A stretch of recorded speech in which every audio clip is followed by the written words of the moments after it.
Hey folks, so welcome to take two if you're watching this again. Our first take had audio issues, so we're not going to talk about that because we can't listen to it, so it's gone. It's gone and gone and gone. So today I'm joined by my good friend Joe, who does a blog called Joe.0. It's on Facebook. He has at least one YouTube video about Civil War, and he's got a number of blog entries on comics and I think a video. I'm almost sure a video. If you base your impression of me on the YouTube video after the Civil War midnight release, then you're a bad person, because it was in my car at 4 o'clock in the morning on a camera. So I thought it was good. There's better to come. So today what we're actually going to be talking about is something that Joe had got me into. He made me play the game about a month ago, and it was quite enjoyable. And it's the Star Wars X-Wing miniature game. So we're going to talk about the contents of the starter kit today. There are two different starter kits, by the way. I'm going to get it right this time. It's The Force Awakens, which is based on the new movie, and the one that we got, which is the older classic one. So you're thinking A New Hope, Empire Strikes Back, and Return of the Jedi, along with a lot of the comic books and stories and everything that goes off as well, which I got wrong as well, but Joe's going to explain later on when we're talking about some of the pilot cards that you get. So the box set itself is pretty much everything you need to play one game. It can be a little bit unbalanced from what you use, but it's everything what you need to play your first game of X-Wing. There are a lot of add-ons, so it is a core kit with a terrible amount of expansions. Now, very addictive expansions as well. As for the starter kit, Shane was saying you can get this one from 3 years ago, which is the basic starter kit, which they came out with first, or you can get the one that they released about 6 months ago, just before the film premiered in November. Which is based on The Force Awakens, so it has a couple of the new ships, doesn't have the old stuff so much, and a couple of small different things. But either way, if you're getting into the game, either one of the starter packs is equally as good, and definitely very good for introductions. The box quality is actually really, really cool as well. So the actual cardboard is not like just paper thin. It feels like good and durable. So you could again use the box as your travel box with it as well. You wouldn't have to. You probably wouldn't use the starter kit in many one-off games, but you could carry all those stuff you want to around here. There are other boxes you can get on Amazon. Yeah. The KR multi cases do them as well, but there's more specific ones. The one that Joe had actually was pretty cool, and we'll put a link to the description of one of those ones later on. In the box itself, you get a number of things. You get ships, dice, and marker tokens. So we'll just show off some of the ships first of all you get, because that's like the prime example, and we go into some of the marker tokens and everything, and rule sets as well. So the ships you get in it are 3.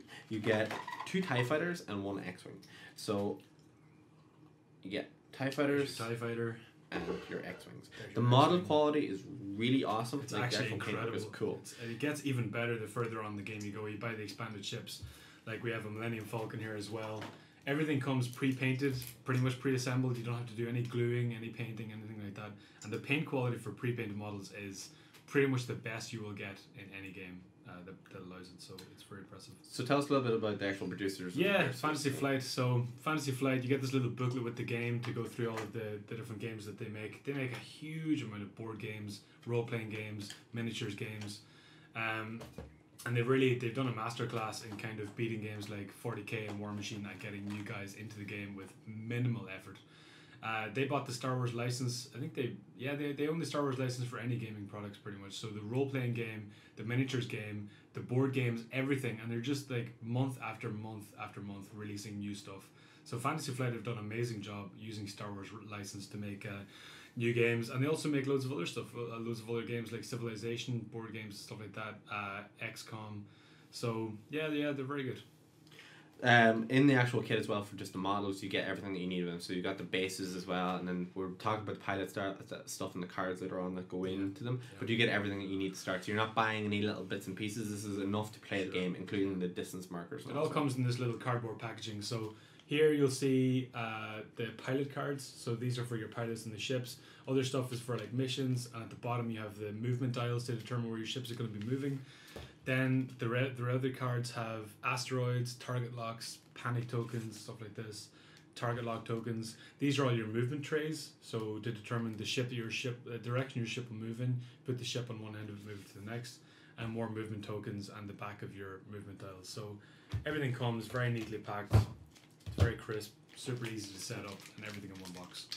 In the box as well, you get your dice. There are 2 different types of dice that you get in this game. You've got your attack dice and your evade dice. Each one has their own little markers on them. And what were they again? They're D8s. They're 8-sided dice, yeah. So Fantasy Flight use multiple sided dice for all of their games, and they customize the heck out of them. So the Star Wars RPG has really customized D8 dice and D10 dice and D6 dice. Nice. In this case, it's D8 dice. So in the D8 dice, we've got the green ones for evade. And you can see there we've got little evade icons on them. That's so the focus token. Focus token. Yeah, the eyeball, yeah. And then the actual blank and the evade ones. Mm-hmm. So there are, what is it? There's three evade? Three evades, 2 focuses, 2 blanks. 2 blanks. Oh, 3 blanks, sorry. 3 blanks. So yeah. 3. Yeah, 3. So that is, was it a 1 in... So you have a 3 in 8 chance, less than a 50% chance of evading something unless you use one of the focus abilities. And then the hit dice is quite different because it has the focus token as well, the hit, and then it also has a critical hit. Critical hit, where are you? There we go. And basically you have a 50% chance when attacking to get a hit. Whereas when evading, you only have a 3 out of 8 chance of evading. So the game encourages more attacking, aggressive play than being reserved and staying away. So you'll always do better if you're attacking. And that seems to be represented what we'll talk about later as well in the hit points. There does seem to be a good few hit points on nearly every ship. So it's not usually a one-hit kill unless you're like probably it's very difficult unless you've got a really elite ship that's going to be able to do it. It's very hard to kill a ship in one go. It takes multiple turns and outmaneuvering your opponent in order to be able to kill someone. So the only other movement token movement card you don't get in the main set is the long movement markers. So it's just a straight one. The other ones are the curve movements. So you have different types of movement that you can do in terms of how you fly. If you can show one of the movement cards actually again. Sure. So there is different little actual. So this is the bank maneuver. So it's when your ship just listily lazes to the left. Yeah, that's a tough sentence to say. So it's for when your ship is moving to the left but not that sharp. Then you have the sharp turns, which is when you just want to go 90 degrees one way at a different speed. So there's all those different kind of movements depending on where you want to maneuver your ship to. And we'll try and do a video of an actual miniature sort of game later on as well. Yeah. But it's very important. And what I learned from playing the first time was your base moves from the front part of the marker to the back part then. So you actually take your model and face the movement marker at the front of it, but when your ship moves, it ends with on the back of the marker. So you're getting your entire base movement out of that as well. Yeah. And definitely what I forgot, we'll talk about later on about the pilot cards, is your order of movement is very, very important. Because I kept kind of presuming that I was going to move before Joe in what circumstances, or after him, and I was moving first. I'm like, oh shit, I've just gone through my own ship. Shane had 3 ships, and in 2 turns managed to crash 4 times. Yeah, so sounds about right. Also in the starter pack you get this, which is critically important, is the damage deck. So it's how you keep track of how much hull points your ships have left. And then if you get dealt a critical hit, you can turn the card upside down, and there's some additional text to what happens to your pilot or what happens to the ship or their upgrades, some extra effect of the hit being so severe going through the ship. Some are effects that disable certain things, and some are effects that actually do additional damage. So there's a multitude there. Obviously, it's a bit of luck as well. Now, I'm curious, in a game when you're playing against someone else with critical hit cards, do you both have your own decks that you deal from? You both have your own decks that you deal your own ships from, and in a tournament, those decks would be adjudicated by the judge. So they'd be standardized. How many cards that they have in them, yeah. So there's a expected number of like double damage. There's a specification of what you're supposed to have for pilot cards, ship damage cards, upgrade damage cards, all that. So you can't rig your deck. Can't stack against it. Okay, so that's good to know. And why would you in a casual game unless you're being a dick? Okay, so we're going to talk now about the more actual specific cards in there. So we'll start with the pilot cards. The pilot cards are what define what your ships are actually capable of and what character, or if they're just like a rookie or a base kind of pilot in that case. Yeah. So we'll start with the rebel side first. Sure. And we'll start off with one of the basic pilots first. Sure. It's probably a good point to point out the variety of cards you get in the pack actually. So you start off with the basic guy, the kind of rookie, just joined the Alliance kind of pilot, straight from the Academy, from quitting the Imperial Academy. You've got a red squadron pilot, which is the ship that you actually get in the pack, is painted up as a red squadron pilot. And then you got some of the guys from the movies. You get Biggs Darklighter, Luke Skywalker's friend from Tatooine. Darklighter, seriously. It's so strange. And then you have Luke Skywalker, and they're originally going to call Luke Skywalker Luke Starkiller. Yeah. Just not a friendly name. Star-Lord. Star-Lord. My name is Star-Lord, Galaxy Master.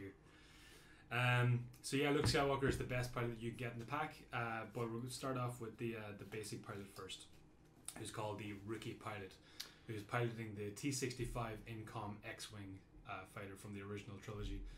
So we'll be bringing up a little card here on the screen, most likely down to my right or left or this way.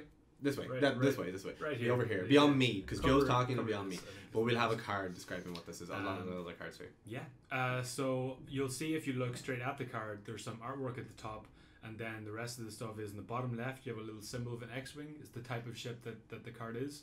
If you go across, then you see two little white symbols. One of them is like a pizza slice, and the other one is a little droid. So the pizza slice is a torpedo upgrade, and the droid is an astromech droid like R2-D2 or something like that. And these symbols basically say what you're allowed to add onto the ship in terms of upgrade cards. In the bottom right, then you see a number. In this case, it's 21, and that's the upgrade cost. That's the basic cost of the rookie pilot to include in a list in the game. So to play a game, you and your opponent would agree to a list maximum, so 100 points or 75 points, or for big games, 150 or 200 points, and that's how many ships typically you can take. So if this ship costs 21 points, then you're only going to get a few ships for 100 points. In the top left, you see a little orange number. In this case, it's 2. 2, and this number in the top left is your pilot skill. Your pilot skill is critical in this game because it determines pretty much everything for the first 2 parts of the entire turn. Your movement, your ability to do actions, your shooting against other opponents, everything comes from your pilot skill. So a higher pilot skill is obviously going to be much better. Luke Skywalker is a pilot skill of 8, Han Solo is a pilot skill of 9, and this rookie is a pilot skill of just 2, so he's really not that good. What does that mean in the game? It means when you come to movement, that the ship is going to move first as he reveals his hand to a more experienced pilot, and shoot last because he won't be able to line up the shot as quickly as a good pilot would be able to do so. Below that you have a red number, in this case number 3, and that's the amount of attack dice, those D8s that we talked about in the previous video, those dice that you get to roll against an opponent without modifications. Below that's a green number 2, and that's the amount of evade dice, so how maneuverable the ship is at trying to avoid being shot at. That means you get 2 evade dice against how many attack dice your opponent is throwing at you. Below that is the number 3, it's a yellow number, and that means your hull points. So that's like the basic structural strength of the ship in order to hold together. You always hear like in Star Trek, we're losing hull integrity and stuff like that. That's the basic metal that holds the ship together. So if you're down to getting hit at that, then you're probably already in trouble. And a reminder, when you take the hull point cards, that's what you do to actually count how much hull points you have left. So if I get hit by 1 hull point, I'll take one of those cards from Shane and I'll put it underneath my pilot card to show that I've lost 1 hull point. And when those cards match or exceed your yellow numbers, then the ship is taken off the table. And remember, some of them could be critical hits with 2 damage, so you could have only 2 cards and still be cost of 3. Yeah, so when you're down to just your hull, some hits can be so severe that they go through the electronics. They might hit the pilot, they might hit the droid, or upgrade lasers or stuff like that. So they can have additional effects if they're critical hits. In competitive games, would you have people using the cards, or would they have separate tokens sometimes? For what? For actually recording damage hits on the markers. Because like obviously You, some of them you could have be to criticals. use the deck. Okay, so you have to actually it's mark. because it's mandatory. Because if you can avoid taking cards off the top of the deck, then you're never going to reach the really bad cards if they're in there somewhere, you know. No, I don't even mean in terms of that. I mean, would it be easier just to signify that this has taken 3 hits because of 1 critical as an extra point? Do people use other markers or anything like that, or is it always the cards? It's just the cards, yeah. Right. Yeah, people just use the cards, especially because it's by the rules in tournaments as well. I guess coming from 40k, it's just with wooden markers. That's yeah, exactly. Yeah, more models. That's in the that thing. sense, The game is already so fluid and so well structured that there's very little extra thinking to be done. Whereas with games like 40k, War Machine, Flames of War, there's so much extra accoutrements and stuff that you have to include in the game. Okay. Massive travel costs, all the stuff that you have to bring with you. X-Wing is super easy. Like I have 1 case out in the car that has pretty much every ship I've ever bought, which is like 20, 25 ships or something like that. Nice. All fits in 1 case, super safe. And the case is designed to hold X-Wing ships, and it was much cheaper than a Games Workshop case, for example. To finish off the card, at the bottom then on the left, you have a blue token, and those are your shields. So shields will protect you from any incoming fire that comes at you from the start of the game. And they can never be critical hits, so they're really, really useful. They have separate markers as well from the parts that Joe was showing earlier on. The cards, they actually have a little blue marker token that you carry around with you. Do you actually get additional ones of those in other kits, or is it only in the basic? Yeah, you have the correct amount of shield tokens in every kit that you will ever need to use. Nice. And not only that, the target lock tokens for things like target locks, you'll see here that they have letters on them, A, B, C, and D, and stuff like that. They're never repeated. So when you get to the really expanded ships and stuff like that, they come with double letters so that you'll never get the target locks mixed up. Nice. So they always give you exactly what they give you for that ship. Then we have some Imperial Pilots. This is the Academy pilot. So it's the guy who's just joined the Imperials and he's just in the Academy. The rookie pilot is always a higher pilot skill than the Imperial pilot, because rookie pilots in the Rebel lines tended to be guys who defected from the academy, so they're always a little bit better. Like Han Solo was in the academy before he went off and became a smuggler after saving Chewbacca. That's what I was about to say. It was Chewbacca that was The named pilots, people might not know the named pilots on the Imperial side so much. Like there's Night Beast, that's Night Beast, flying from Bespin. Night Beast is one of the TIE fighters that attacked the Millennium Falcon as it tries to escape in Episode 5. And then there's Dark Curse, who is one of the TIE fighters who crashed into Darth Vader in the trench run in Episode 4. So they have kind of names and nicknames, but the Imperial ones are definitely not as famous until you get some other Imperial ships, and then you get really famous pilots like Boba Fett and Soontir Fel, huge guy from the comics. So yeah, basic pack has a lot of pilots in it. It has a lot of upgrade cards as well. Those upgrade cards that I was talking about, on the back of them you have the symbol for what the card is. So it's like torpedoes or astromech droids or elite talents have that little symbol. Only your very best pilots have elite talents. But you can get further kits and expand, and the elite talents and the stuff that you get in those kits can be used interchangeably on all the other kits. So it's really worth your time buying the further kits as well. Did you talk about the focus number? I did not talk about So there are some other symbols on. We talked about the astromech droids definitely for Luke, but there are some other symbols, and we'll just take the Dark Curse TIE Fighter as an example here. So I'm not going to go over these because I know I'm going to get them wrong. I know the first one is focus. Yeah, it is. Because it's the eyeball always. It's always the case. Yeah. So these are the actual cards. So we're looking at Dark Curse at the moment. This is the eyeball card, which is focus. Yeah. So towards the bottom, you'll see this little grey area, and the grey area determines the actions that the pilot can take after he's done his move. So you move the ship, then you perform an action such as trying to evade someone or trying to lock onto someone, and then you move on to the shooting phase and then the end phase after that. So these actions are critically important in determining what your pilot is going to be able to do when you come time to shoot. So in this case, Dark Curse, you see a little eyeball, which Shane said is the focus token. So that can be used in attack or defense. So it's multi-use, and people favor it a lot of the time. There's the barrel roll, which is this little squiggly icon, because TIE fighters are so maneuverable that they can just roll left to right, and that usually lines up a pretty decent shot for them. And there's the evasion token. So that means that if you take an evasion token, automatically one of the hits that is coming at you is going to be negated. So it's really, really useful. I'm assuming you can't use all these actions at one time. You cannot, unless you have certain upgrade cards, but for the most part you can just get one. So if you see Luke Skywalker in here as well, Luke Skywalker, or Rookie Pilot, right? If you put up Rookie Pilot again, then you'll see that the Rookie Pilot doesn't have barrel roll and he doesn't have evade, and that's because the X-Wing is not that maneuverable. It's a big, very heavy ship. Lots of guns up. Yeah, a lot of guns, yeah, for sure. But it has the target lock symbol beside the little focus symbol, and that's because there's additional comms on the X-Wing that allow it to track the movement of enemy ships, and that means when it comes time to actually shoot it, lining up a shot is much easier. So in this case, you get to reroll some dice if you'd like to do that. The elite pilots then have usually something a little extra.